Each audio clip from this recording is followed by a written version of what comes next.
Harka fuunee akkam jirtu naguma. Aan Daani'el chaanaalii Gadaaniit irra. Akkuma beekamu chaanaaliin Gadaaniit barnoota garaagaraa isiniif qabatee dhiyaata. Barnoota kanneen keessaa isa tokko kan ta'e barnoota ICTdha. Har'a barnoota ICT jalatti waa'ee miidiyaa hawaasummaa isa sobaa fi isa dhugaa yookaan isa dogoggoraa adda akka itti baastan isinitti agarsiisaan afaana tura. Akkaawuntii isa dogoggoraa yookaan akkaawuntii isa sirriidhaaf akkaawuntii isa dogoggoraa adda baasuudhaaf isteeppii 3 fayyadamna. Isteeppii 3 hin darbu jechuudha. Isteeppii jalqabaa irratti kanan kaa'e mirkaneeffamaa yookaan verified akkaawuntii ta'uu isaa adda baafachuu qabna. Akkaawuntiin tokko verified ta'uu isaa adda baafachuu qabna. Verified ta'uu isaa maaliin beekna? Mallattoo tiikii kana mallattoo tiikii qabu ofirraa. Verified akkaawuntiidha jechuudha. Tokko kan adda baasna. Kan biraan asitti yoo verified ta'uu baate kaampaaniin suni verified akkaawuntii hin qabu yoo ta'e yookiin mallattoo tiikii kana maqaa isaa biratti hin qabu yoo ta'e maaliyyuu gochuu qabna isa jedhuuf isteeppii lammaffaa itti fufnaa jechuudha. Isteeppiin lammaffaan maal? Gara marsariitii yookaan weebsaayitii jaraa deemuudhaan hidha gara miidiyaalee hawaasummaatti geessu hordofnaa jechuudha. Hubadhaa asirratti yoo akkaawuntiin jaraa verified ta'uu baate fakkeenyaaf Oromiyaa Education Biiroo fudhachuu ni dandeenya. Oromiyaa Education Biiroo si'a fudhannu akkaawuntiin isaa verified yoo hin taane gara kam deemna jechuudha? Gara weebsaayitii jaraa deemna. Weebsaayitii jaraa deemneetu hidha gara miidiyaalee hawaasummaatti geessu hordofnaa jechuudha. Yoo immoo hidhi weebsaayitii isaanii irra hin jiraanne gara sooshaal miidiyaatti geessu yoo hin jiraanne hidhi marsariitii isaanii irra hin jiru yoo ta'e yookaan kaampaaniin sun marsariitii hin qabu yoo ta'e amma maal gochuu qabna? Dirqama maxxansaalee yookiin maxxansoota akkaawuntoota sana wal bira qabnee ilaaluu qabna jechuudha. Akkamittiin wal bira qabnee ilaalla?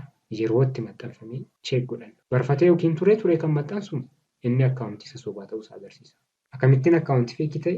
Akkaawuntiin feekiin yoomiyyuu taanaan akkaawuntii isa sirrii irraayyuu odeeffannoo garagalchee fudhata jechuudha. Akkaawuntiin feekiin kun galmi jaraa inni guddaan hordoftoota baay'ifachuu yookaan hordoftoota argachuudha. Sabiskiraayibarii argachuu. Sabiskiraayibarii si argatan yookiin hordoftoota si argatanii achirratti hidha biraa gadhiisuudhaan gara beeksisa garaagaraa lakkisuu jechuudha. Isa boodaallee galma isaanii gaafa ga'anii jedhan maqaa isaallee jijjiirrachuu danda'u. Tole gochaadhaan ilaallu waliin. Jalqaba irratti kan nuti ilaallu verified kan ta'e sarchi gooname Cooperative Bank of Oromiyaa sarchi goona. Cooperative Bank of Oromiyaan asis jira kan biraa. Asillee jira kun bootiidha. Cooperative Bank of Oromiyaa jedha asisi. Cooperative Bank of Oromiyaa inni sirriin isteeppiin jalqabaatiin amma adda baasaniiru. Verified ta'eera. Kun verified akkaawuntiidha. Leegaal akkaawuntiin kanadha. Yookiin ofishaal akkaawuntiin kanadha. Kanaaf isa kana jooyin goona. Argitanii asitti. Sabiskiraayibarii 47,000 481 qaba. Cooperative Bank of Oromiyaan kan biraa. Inni kun 43,000. Sana jechuun inni feekiin hin caala jechuudha. Namoonni hedduun ka'uun Cooperative Bank of Oromiyaa isa sirriidha jedheetu hordofaa jira jechuudha. Anaa nyaatu. Tole inni sirriin kanadha. Isa sirrii ta'uusaa asirratti hubattaniittu. Kanaaf isa kana jooyin goona jechuudha. Isteeppii jalqabaa irratti verified akkaawuntii gatii ta'eef mallattoo tiikii qaba. Jooyin jenna. Isteeppii jalqabaa irratti xumurre. Tole amma immoo kan biraa sarchi goona. Maal sarchi goonu? Oromiyaa Education Bureau. Oromiyaa Education Bureau yookiin Education Bureau. Kanuma barbaadaniin pronounce godha rakkoon godha. Malabbaasa. Oromiyaa Education Bureau biiroo barnoota Oromiyaa afaan Oromootiinis baay'een banameera, Ingiliffaanis baay'een banameera. Kan adda baasuun afaan Oromootiinis amma sarchisu goone baay'eetu jira. Oromiyaa Education Bureau hedduutu jira. Verified kan ta'e garuu hin jiru.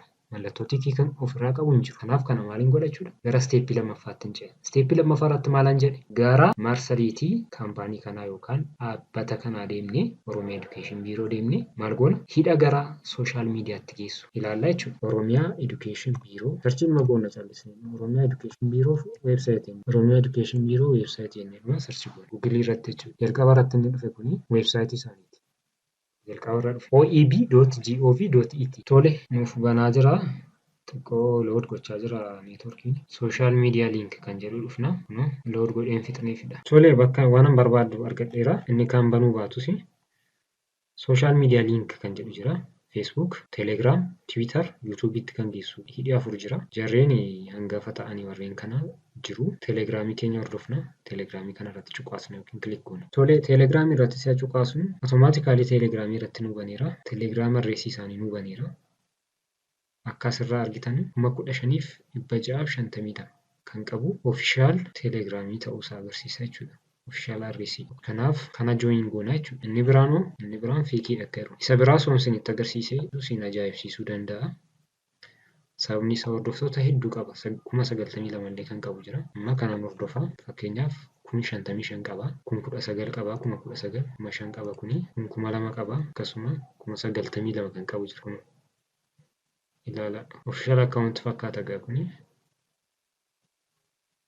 Miti garuu inni sirriin liinkii hordofne deemna. Join Telegram la jennu. Kanaadha jechuudha. Join channel jenna. Step lamaan fixneerra Oromiyaa Education Bureau arganneerra sirriitu. 15,000 hordoftoota 15,000 kan qabudha. Tole Oromiyaa Education Bureau. Tole amma immoo step lamaan xumurame. Step 3dhaan kan xumuramu bira deemna. Amma eessa deemnu? Gadaa Baankii haaraa gara hojiitti galaa jirudha. Yeroo viidiyoon kun qophaa'etti. Gadaa Baankii yookiin Baankiin Gadaa maqaa Gadaa Baankiitiin kan baname 3 wayii jira. Kun gruuppiidha. Gruuppiin kun akka kan Gadaa Baankiin taane agarsiisa. Sababni isaa dhaabbanni gruuppii create hin godhu. Dhaabbanni chaanaaliidha kan inni create godhu Telegiraamii irratti. Wanti sun hubachuu qabda. Gruuppiis yoo create godhee discussion gruuppiidha. Bakka koomentiin maxxansa si'a maxxansu bakka koomentiitti laatamudha. Isaa wajjin walitti link godheetu create godha malee yookiin uuma malee gruuppii tasuma isaan. Kanaaf amma lama jira. Lammaan kana keessaa tokko inni sirrii ta'e isa kamii laata isa jedhuufi. Gadaa Baankii weebsaayitii isaa deemna inni irraa. Sababni isaa asitti verified accountiin hin jiru. Steepii lamatti ceena. Weebsaayitii isaanii deemne. Weebsaayitii isaanii irrattis immoo maxxansi gara liinkiin gara sooshaal miidiyaatti geessu hin jiru yoo ta'e gara kam deemna maxxansa jaraa kompeer goonee ilaalla jechuudha. Wal bira qabnee ilaalla. Kanaaf Gadaa Baankii weebsaayitii jaraa deemna. Baneera gatiin ta'eefanii. Searchii gochuu dandeessu. gadabank.com.it kan jedhudha. URL adreesii kana qabachuun dirqama qabdanu kana qabachuuf dirqama qabdanu dirqamni isin irra hin jiraatu. Search gootanii Google irratti search gootanii isin baasuu danda'u. Official website address of Gadaa Bank jettanii Roma ta'e tokko jettanii search gochuu dandeessu. Baankiin ilmi abbaa Gadaa kana fakkaata. Baankiin Gadaa masariitiin isaanii kana fakkaata. Asirratti kan Facebookii fi kan Twitterii qaba. Kan Telegiraamii garuu hin qabu. Hubadhaa asirratti. Marsariitii qaba yookaan weebsaayitii qaba garuu liinkii gara Telegiraamiitti geessuu hin qabu. Kanaaf maal gochuun qabachuudha? Gara steepii sadaffaatti darbuun qaba. Maxxansa chaanaalota jiranii kompeer gochuun qabachu. Kanaan shakku kanadha. Kan kanaan laala maxxansasa. Maxxansa dhumaa November 7 maxxansinni kuni ibsa gaddaa Dooktara kabajaa jaallatamaa aartist Alii Birraa asirratti ibsa gaddaati kan bahee jiru gaafa November 7dha. Inni kun kan maxxanse. Inni abbaa sabskraayibarii 671 jechuudha. Inni gara oliyoo inni abbaa sabskraayibarii 6,639 immoo November 6 maxxanse. Kamtu barfate? Isa kanatu barfate maxxanse jechuudha. Maxxansa sadhumaa ilaallee gaafa ilaallu wal bira qabne gaafa ilaallu inni kun gaafa 7ti, inni kun gaafa 6ti. Kanaafuu inni sirriin isa kana ta'uusaa agarsiisa jechuudha. Inni dursee maxxanse isa sirrii. Inni booda keessa maxxanse immoo isa sobaati. Isa sobaa ta'uusaa agarsiisa jechuudha. Kanaaf kana jooyinii goona. Steeppii sadan kanaan haala nu ittiin adda baasnu ilaallee irraa kana fakkaata. Keessa isinii deebi'uudhaaf jalqaba irratti maal gochuu qabna? Jalqaba irratti akkaawuntiin tokko verified ta'uu dhiisuusaa adda baasna. Akkaawuntiin sun immoo verified kan ta'e hin qabu yoo ta'e kaampaaniin tokko yookiin dhaabbanni tokko verified akkaawuntii sooshaal miidiyaa irraa hin qabu yoo ta'e gara kamitti ceena? Steeppiin lammaffaatti ceena. Steeppiin lammaffaan maal gochuudha? Marsariitii gara marsariitii jaraa deemnee yookaan weebsaayitii jaraa deemnee hidha gara sooshaal miidiyaatti geessu yookaan liinkii gara sooshaal miidiyaatti geessu barbaanna. Isa hordofna jechuudha. Yoo liinkii gara sooshaal miidiyaatti geessu ofirraa hin qabu yoo ta'e immoo akka Gadaa Baankii kana kan Telegiraamii hin qabne maal goona? Maxxansa akkaawuntii isa shakkine warreen akkaawuntoota shakkinu sana kompeer goonee ilaalla jechuudha. Akkaawuntiin 3-4 yoo jiraate maxxansa isa dhumaa kompeer goonee ilaalla. Inni jalqaba irratti maxxanfame yeroon isaa jechuudha. Guyyaa wal fakkaataa irratti maxxanfamuu ni danda'a. Guyyaa wal fakkaataa irratti si'a maxxanfamu immoo sa'aatii isaa ilaalla dhaqne. Sa'aatiin isaa inni jalqaba irraa ta'ee sa'aatiin inni jalqaba irratti maxxanse akkaawuntii isa sirrii ta'uusaa agarsiisa jechuudha. Waan na dhaggeeffataniif galatoomaa horaa bulaa. Yoo isinitti tole immoo laayikii, sabskiraayib godhaa.